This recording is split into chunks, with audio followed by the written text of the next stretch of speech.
There we go.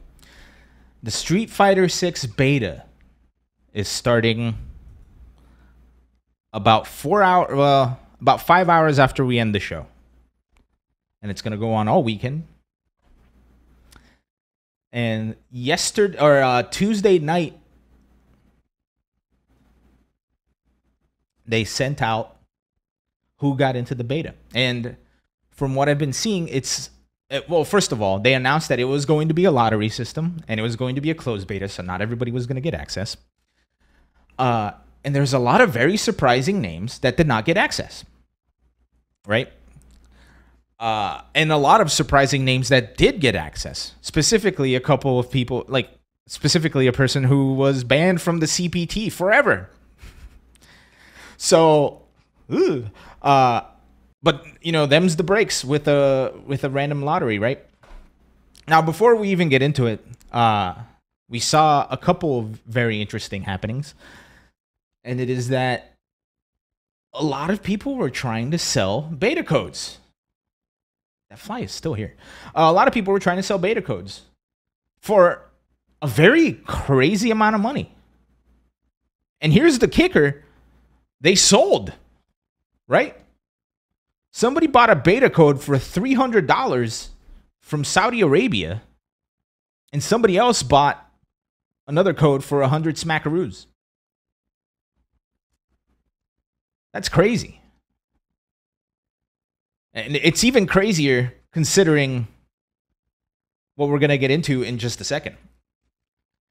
The people who have gotten the beta were able to access the launcher. Of course, whenever you get into the launcher and you try to sign in, it says the game is not available yet. However, if you disagree to the terms of service, it lets you go into the big menu. And in the menu, they have options, they have hints, they have tutorials, and we were able to get a little bit of a peek into how things are going to work because of it. So we got some cool stuff like the CFN is returning, right? So you can search for players, you can look at replays, you can do basically everything that the CFN was able to do in Street Fighter V, which is very, very encouraging. You can also block certain players. The Capcom's Fantastic Network. Yeah. So CFN is coming back. We also got a little bit of a peek into Street Fighter 6 Ranked. And it's funny, we covered Killer Instinct a little earlier because Ranked is going to work similar to how Killer Instinct's ranks worked. So you will have 10 placement matches, and then they'll place you into one of these 1, 2, 3, 4, 5, 6, 7, 8 ranks. And each rank has 5 tiers, right? So there's, for example, if you start at Rookie, there's Rookie 1, 2, 3, 4, 5. Then you get promoted to Iron 1, 2, 3, 4. Iron 1, 2, 3, 4, 5. Bronze 1, 2, 3, 4, 5, etc., all the way up to Master.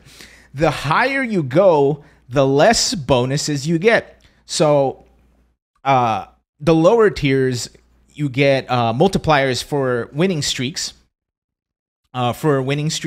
You get rank down protection a couple of times. And the higher you go, you start losing a lot of that, right? Like the motion protection goes down once you get to Platinum and Diamond. Once you're in Master rank, you get no safety net, no streak bonuses, nothing. You're just up there and you have to fight for your life to stay up there, which is super interesting. I can't wait to see how this works in practice. It's going to be a lot of fun. Max think the beta ranks. This is the beta ranks and there'll be more. That'd be interesting. I think in Street Fighter V that was a thing, right? Where you had Diamond and then they added Grandmaster and then they added Warlord and then they added Ultimate Grandmaster or whatever, right? I think maybe throughout the game's lifetime they'll add stuff as well. But yeah, no, I think it's a great change on a thing that they've had in the past, which is fun. And the fact that, they have systems like winning streaks giving you more LPs. They're still called LPs. Winning streaks give you more LP bonuses. You get rank down protections, right? Like you have 1 or 2 gimmies, right? So if you get ranked down once, or if you play a match and you're about to get ranked down, if it's your first time getting ranked down on that rank, you get a safety net so you get to try again. And then if you try to get, or if you get ranked down again, then you're getting sent down. Yeah, no, and the fact that they have placement matches really shows you that they're like really thinking about this, which is super interesting. Along with the hints and along with the option. Oh, actually, speaking of the options, you can set your options. You can go into the option settings, and the amount of accessibility options I think is unbelievable. Right? They have sound cues for how far your opponent is. They have sound cues for cross-ups. They have sound cues for if you're getting hit low or high. They have sound cues for your super meter. They have sound cues for your drive meter. It's really cool. It's all their, there's clothing sounds. You can set like exactly what sounds you can hear. It's really cool. And I think it's going to help a lot of people enjoy this game that otherwise wouldn't be able to. I know there is at least one person who is a competitive player who is blind, and I can only assume that these settings are going to help them immensely. So I can't wait to see them start to travel, man. Because the fact that they're already competing while having this immense handicap, right? Now that they're getting tools to deal with it, I cannot wait to see how good they're going to get. Accessibility options are never a bad thing. We also got to see some... Now this one's kind of funny. We got to see some graphics options, and everybody was celebrating, right? Everybody was celebrating. People were going wild in the streets. Arturo specifically was going crazy. There is a 120 FPS mode in Street Fighter 6. So people were celebrating in the streets, throwing streamers, fireworks were going off. Then one person read the bottom of the screen and noticed the 120 FPS is not in online modes. Oof. It's basically for single player content only. Now, whether this means, or whether this is because it's being tailored to the earlier console generations, right? Like Xbox One and PlayStation 4. I almost said Street Fighter 4. And there is crossplay. I wonder if that's the issue. However, the fact that you can change your FPS while playing other computer players, like I can set it to 30 if I so choose, would be interesting. However, yeah, I wonder if it's a crossplay thing. I specifically remember Destiny. Destiny number 1 did not have crossplay, and people were up in arms about it. Like, crossplay was such an easy decision, right? It seemed very very obvious.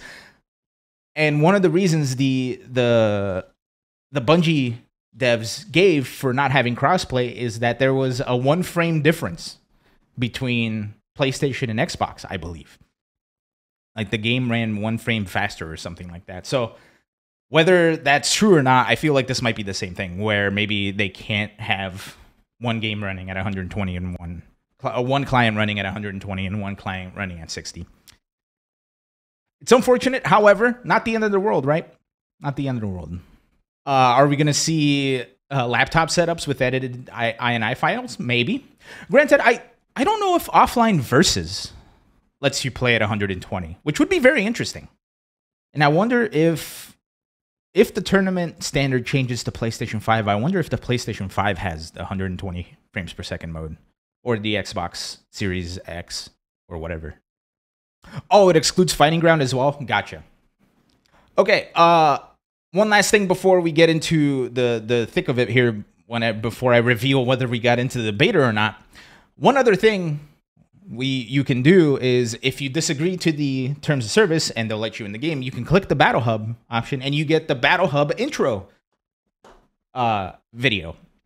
And in the intro video, they revealed a character by the name of Eternity, and they're the ones who guide you into and explain essentially what the Battle Hub is, what you can do, and all this other stuff. And I gotta tell you, man, this character is badass. They look dope. I can't wait to see more of this character, and I hope they're a part of the story. First of all, I want that microphone. You feel like the voice actor work could be better? I don't know if I agree with that. Especially because, so let me give you a little bit of a peek behind the curtain with voice acting, especially voiceover work, I got to do a little bit of voiceover for Pokemon Worlds, which is one of the reasons why I went to London. And voiceover work is hard, right? Because you have to enunciate things, and you can't play. And after doing that, I think I have a newfound respect for voice actors, because you have to enunciate things in a specific way so that it comes across on a microphone. And on top of that, you have to enunciate things in a specific way so that people understand it, right? Like, for example, when I talk in real life, I don't talk like how I talk on this microphone.